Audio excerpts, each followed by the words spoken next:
You know, when a person gives their life to Jesus, a lot of incredible things happen. We experience forgiveness, we experience a restoration of our relationship with God the Father, and we're given the Holy Spirit as a marker of our new life. And as I often like to say, that is extraordinary.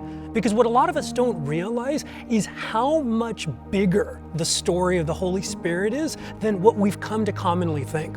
See, the reality is that when we give our lives to Jesus and we are given the Holy Spirit, it's the fulfillment of a promise God the Father made from the very beginning of the Bible. And so throughout this week, we're going to be looking at the promise of the Father and what that means that we are now the recipients of the Holy Spirit. And so I want to start our time by going very back to the beginning. See, I want to focus in on two key words, two key descriptions of the Holy Spirit and how that impacts our life. And if you go to Genesis chapter 1, this is when we first meet the Holy Spirit. In the beginning, God created the heavens and the earth. Now the earth was formless and empty. Darkness was over the surface of the deep, and the Spirit of God was hovering over the waters.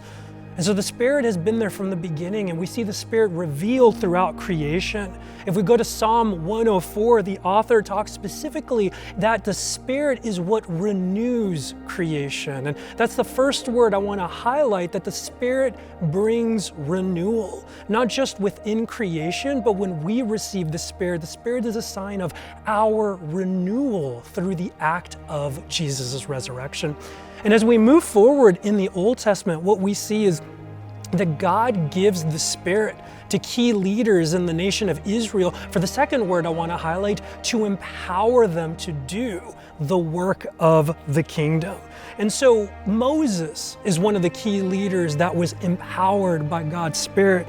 And in Numbers chapter 11, one thing that we see is that Moses gathers 70 elders, 70 men who are going to play key leadership roles. And he lays hands on them and he prays, giving them the power of God's Spirit. In Deuteronomy chapter 34, Moses does this with Joshua, the leader who will succeed him in leading the nation of Israel.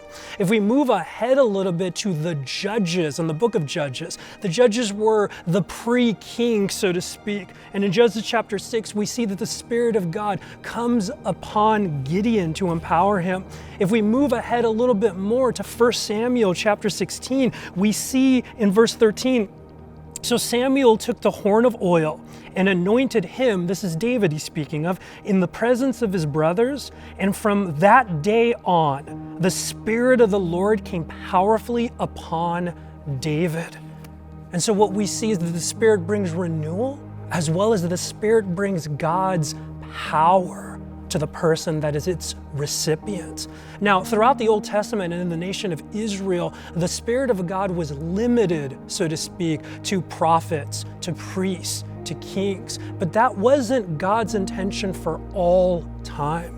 What we're going to begin to unpack in the next day is that we're going to see that the prophets of God begin to prophesy that one day the Spirit would be poured out, would be unleashed on all people, and that was going to come with the coming of the Messiah, of Jesus the Christ.